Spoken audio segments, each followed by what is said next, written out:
Descartes को हम एक फ्रांसीसी रियाजीदान और जदीद फलसफे के बानी की हैसियत से जानते हैं। कार्टीजियन प्लेन यानी अलजबरा और ज्योमेट्री के इम्तजाज का तरीका ईजाद करने पर डिकार्ट को एनालिटिकल ज्योमेट्री का बानी भी कहा जाता है। डिकार्ट ने हमें बताया कि सच्चाई की तलाश किसी खारजी मदद या किसी अथॉरिटी की तरफ देखे बगैर भी की जा सकती है। वो तमाम इल्म जो जिंदगी की हकीकत जानने के लिए ज़रूरी है, हम अपनी ज़ात की मंतकी गहराइयों में उतर कर हासिल कर सकते हैं। डेकार्ट ने अपने फ़लसफ़े की बुनियाद साइंसी असूल पर रखी। उसकी किताब डिस्कोर्स ऑन द मेथड इस साइंसी तरीक़ेकार की वजाहत करती है। इस तरीक़ेकार में डेकार्ट सवालिया जहन के साथ मौजूद है।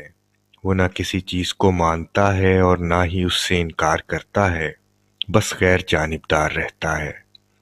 बड़े मसाइल को छोटे हिस्सों में तकसीम करता है और कहता है सच्चाई तक पहुंचने के लिए हमें हर शय पर शुबा करना चाहिए और हर उस शय को कुली तौर पर मुस्तरद कर देना चाहिए जिस पर शक करने की ज़रा सी भी गुंजाइश नज़र आए।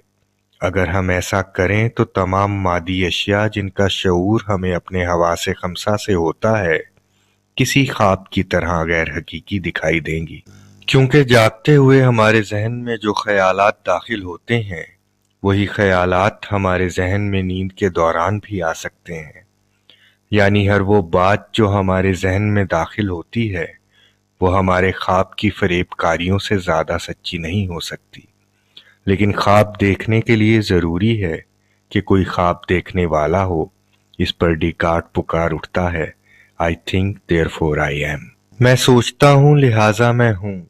जब मैं शक करता हूँ तो शक करने वाले के तौर पर मेरे वजूद का असबात होता है। मेरी तशकीक पसंदी मुझे एक यकीनी हकीकत तक ले जाती है और वो हकीकत ये है कि मैं वजूद रखता हूँ। मैं इस पर शुबा कर सकता हूँ कि मैं एक जिस्म हूँ जो कि एक मादी दुनिया में मौजूद है, लेकिन मैं अपने शक करने की हकीकत पर शक नहीं कर सकता। यूँ मैं जानता हूँ कि मैं एक ऐसा जौहर हूँ जिसकी फितरत ही ये है कि वो सोचे, और ऐसा करने के लिए मुझे किसी जगह की ज़रूरत नहीं और ना ही ये जौहर किसी मादी शय पर इन्हसार करता है। ये मेरी रूह है जो मेरे जिस्म से मुकम्मल तौर पर अलग है। डिकार्ट अपनी रूह को सोचने वाले मैकेनिक और जिस्म को हरकत करने वाली मशीन से तशबीह देता है। डिकार्ट के बाद डिकार्ट का काम दो अलग फिक्री निज़ामों में तकसीम हो जाता है। मादियत पसंदों का मौक़िफ़ ये है कि ज़हन जिस्म ही का एक हिस्सा है जिसके तमाम अफ़आल को मेकानिकी असूलों से बयान करना मुमकिन है। दूसरी तरफ तसव्वुर पसंद हैं जिनका दावा है कि कोई ऐसी शय वजूद नहीं रखती जिसका ज़हन इदराक न कर रहा हो। यूं डिकार्ट को दो मुख्तलिफ और एक दूसरे से मुतसादिम फ़लसफ़ों का बानी कहा जाता है। अपने वजूद की असबात के बाद डिकार्ट खुदा के वजूद को साबित करने की कोशिश करता है। शक में उलझे रहने के सबब उसे एहसास होता है कि मेरा वजूद कामिल नहीं, और क्योंकि मैं अपने वजूद से ज़्यादा कामिल शय का तसव्वुर कर सकता हूँ, यानी कोई ऐसा वजूद है जो अपने आप में वो कामिलपन रखता है जिसका मैं तसव्वुर कर सकूँ, तो वो खुदा है।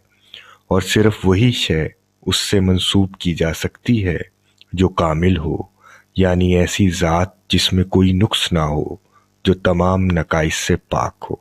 अपनी ज़ात की इस बात के बाद डिकार्ट अपनी किताब पैशंस ऑफ सोल में इंसानी रूह से मुंसलिक 6 बुनियादी जज्बात का जिक्र करता है: हैरत, मोहब्बत, नफ़रत, ख्वाहिश, खुशी और गम।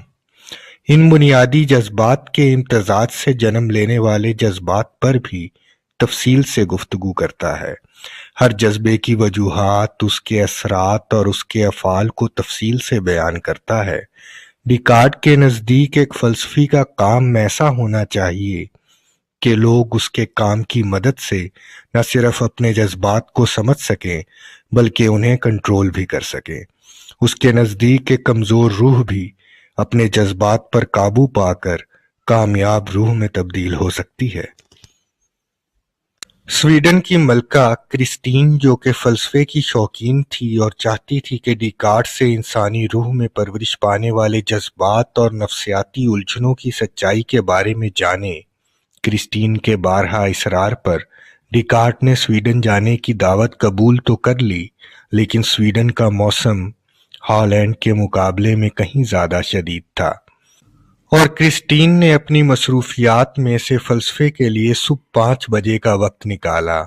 डिकार्ट, जो अपने बिस्तर में पड़े देर तक गौर व फिक्र करने का आदी था, मौसम की शिद्दत और वक्त की पाबंदी को सह नहीं पाया और 11 फरवरी 1650 को इस जहान फ़ानी से रुखसत हो गया।